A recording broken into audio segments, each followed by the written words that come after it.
The United States has had enough. It believes it's spending too much on defending countries thousands of miles away from its borders, and it's about time it all stopped. That money should go to defending America at home, which can only mean one thing: a complete withdrawal from NATO. We'll be explained as we explore NATO's fate without the US day by day.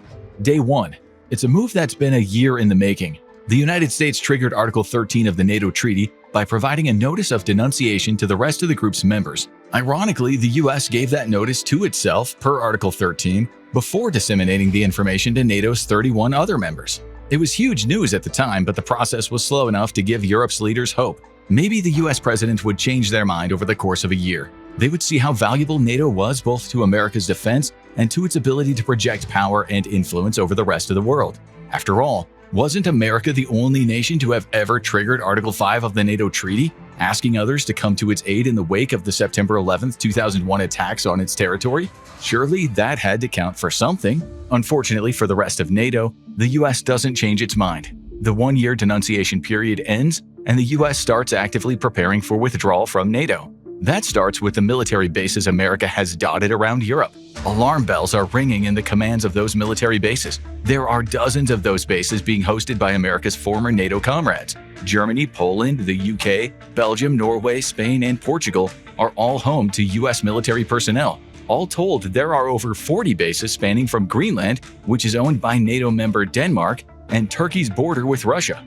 They all start shutting down. Day 2.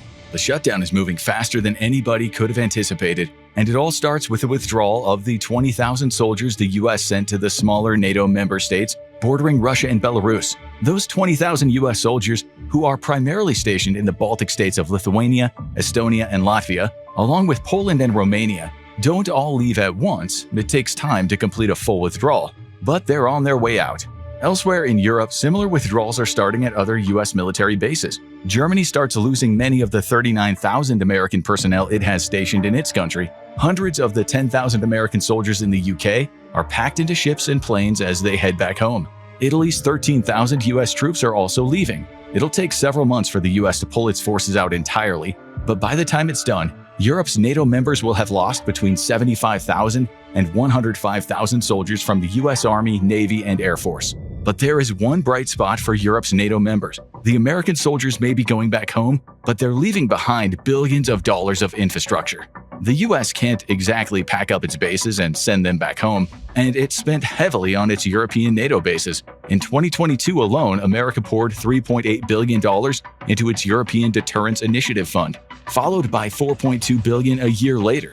Most of that money went to building airfields, storage facilities, and training complexes, all of which the US leaves behind. Sure, the storage facilities are gradually emptied of America's weapons in the coming months, but they're all on land that Europe owns, and the US can't justify or execute the demolition of the infrastructure it's spent so long building.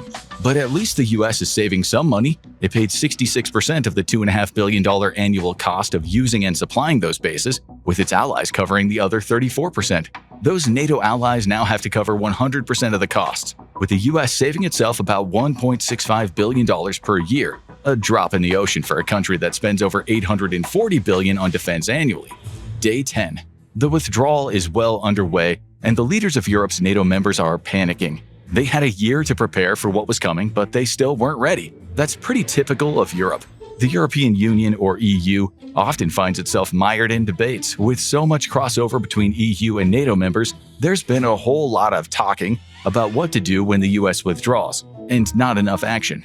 On day 10 of America's NATO withdrawal, more talking comes. European leaders, including France's president and the UK's prime minister and Germany's chancellor, convene in Brussels to discuss what happens next. Some of those leaders have plans. Germany, for instance, is already readying itself to take control of the bases the US is deserting. The same goes for the UK and Italy. All of these countries talk about the changes they're making to their militaries so they can make use of the infrastructure the US is leaving behind. But arguments are already starting. The Baltic states are especially concerned. With the loss of the 20,000 soldiers the US primarily stationed in those three countries, they're all severely weakened. Combined, Lithuania, Estonia, and Latvia only have around 48,000 soldiers. It's a solid combined force, but it is nowhere near strong enough to deal with the 1.3 million plus soldiers that Russia could flood those nations with. The Baltic states tell NATO's European leaders that they are the vanguard for NATO. They're the first line of defense against the biggest threat NATO faces, and they are severely underpowered. They need more troops and equipment now. But as is so often the case in Europe, there are no immediate commitments. The UK, France, and Germany all promise soldiers to the Baltics, but they don't say how